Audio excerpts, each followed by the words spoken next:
Guys, feast your eyes on the class of 79.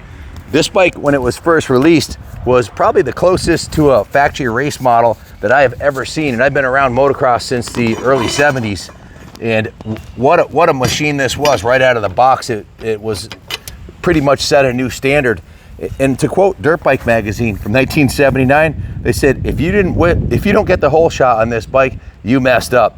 It was so much better than the CR250 before. The CR250 before, it looked very similar to the original 74. This was like a whole new generation. 11.6 inches of fork travel, 11 inches of rear wheel travel, 34 horsepower at the crank, upswept pipe, different ergonomics, different frame style, and they're outstanding motorcycles. You can see on the frame tag right here, the original 1979 frame tag. This one is in absolutely gorgeous condition. We've done a ridiculous amount of work to it. I'll go over all that in a second, but she's ready to go to the track. Just a spectacular machine.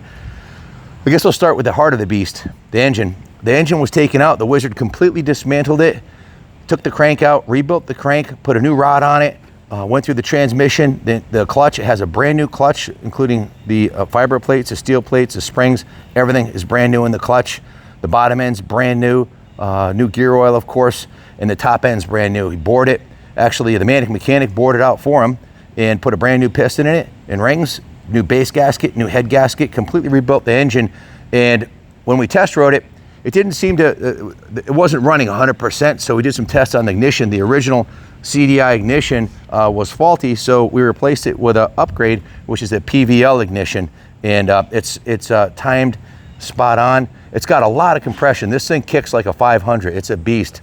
The intake system was completely gone through. The the Key carburetor was rebuilt and jetted. The intake boot is brand new. The intake clamps are brand new. The boot to the airbox was completely rebuilt with this rubber boot. If you don't rebuild that or replace it with a new one, they tend to get dry and crack, and the last thing you want is to have anything coming in your airbox. So completely rebuilt the airbox with a new OEM filter cage and rubber seal, and of course a brand new air filter. So the whole intake tract is brand new. The whole engine's brand new. The tank, the fuel tank, this is kind of a conversation piece because this was in my office for over 2 years. I was waiting for the right CR to come by that was worthy of this tank. This one, I don't know. I bought this from a collector. I don't know if it's NOS or whether it's restored, but inside and out, it looks absolutely brand new. It's in impeccable condition. When you look inside of the tank, it looks like it just came off the Honda press. Take a look at this. The gas cap. Usually they're all crusty and dusty and rusty and musty. Not lusty though. So just kidding. So this one's lusty. this is one sexy bike. You got to admit, this bike is a 1979, right? It's well over 40 years old. What's it, like 45 years old? So it is a design. Wait a minute. Look at the back of my shirt. What do you see on there? Yeah, 1979, the same goddamn bike, right? Yeah. So obviously I have a little bit of an obsession with these bikes. If I made it my company logo, I absolutely love the vintage Elsinores. My brother bought one brand new in 80. He had the 80 version, not the 79. And he immediately went from being a mid-pack rider to on the podium. The bike made all the difference in the world. And he was running up front with Moto Mike Brumber, who still rides to this day. He's like 60, was he 63 now? So these bikes were awesome, and I rode these up into the 2000s off-road in the woods. They're an absolute blast because of the low center of gravity. They're the best drum brakes of the period. You got 11 inches of travel in the front, but it's a lower center of gravity than some of the modern bikes, and it's just a super simple machine. If you're looking for a vintage race weapon, or if you want something super sexy to put in the lobby of your or in your museum, your ship just came in. This one's a beauty. So we also, in addition to the fuel tank, we have this muffler right here that I'd been saving for the right bike to come along, and I can't confirm if it's NOS, but it's as close to new as I've ever seen one, and so isn't the original factory exhaust system. It's very hard to find a original 40-year-old dirt bike pipe that is this clean. There's a couple tiny dings. There's one over on the other side over here, but it is in outstanding condition. and they're unobtainium. It's very, very hard, if not impossible, to find these. So the whole power plant is been reconditioned and like new. We couldn't find a new kicker for it. This is the original kicker. It's got a little bit of play in it. If I could have bought a new kicker for it, or maybe an aftermarket new kicker, I would have, but that's the one that goes with it. It has a folding shifter.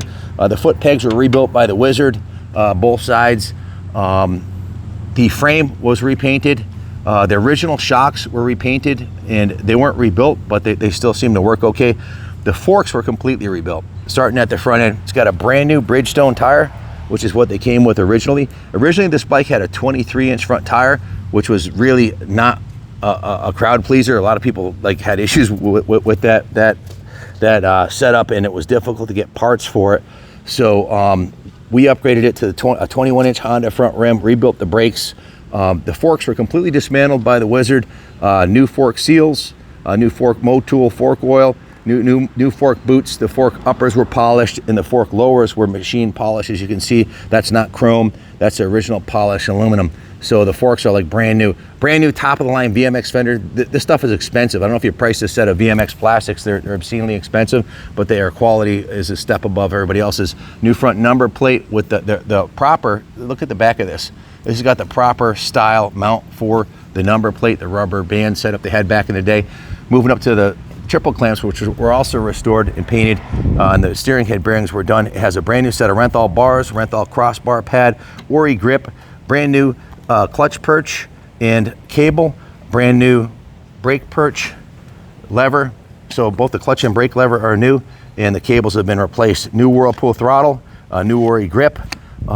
Just everything on the front end's been completely gone through.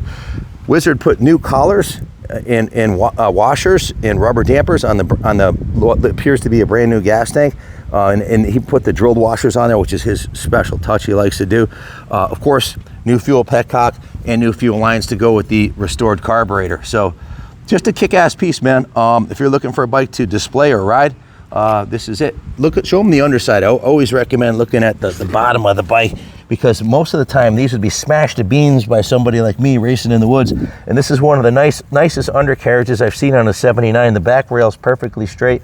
This side rail is perfectly straight. There's one tiny pea-sized ding right there, which is probably caused by a rock, but just overall remarkable. This front down tube right here has a little ding in it too, but just in remarkable overall condition for this type of machine. Coming around this side right here, you'll see it has a brand new gold chain. The rear sprocket was in mint condition, so we kept that on there. And of course, a new Battlecross X30 rear tire to match the front one. Seat has been restored with a new seat cover. It has new VMX side panels, all new hardware. And as you can see, it's got the drilled washers on here. New rear fender washers, new mounting bolts for the seat, and of course a brand new seat cover, proper seat cover on it. A lot of the hardware is new on the engine, as you can see. The bolts for the head, Wizard put new ones on. The bolts that hold the ignition cover on it, and again, it's got that new PVL ignition. That ignition costs us over $400 just for that one component. So there's been a lot of money invested in this and a lot of time and labor. We bill out at $150 an hour. So a work order, it's not uncommon for a restoration work order for a bike like this to go over 10 grand. This one came out at 9,000 plus the cost of the bike. So we're not going to give it away. Someone's going to have to really be looking for this kind of bike, or buy one yourself for 3 grand that needs a total restoration and do it yourself. You're pretty much going to have to do everything that we mentioned, which is no joke. It's a lot of time and effort. And as far as being able to find a tank like that, they're few and far between. So a lot of fun. I love restoring these bikes. I love seeing them come back to their former glory. And this one looks about as nice as the day it came out of the crate. It's a real beauty.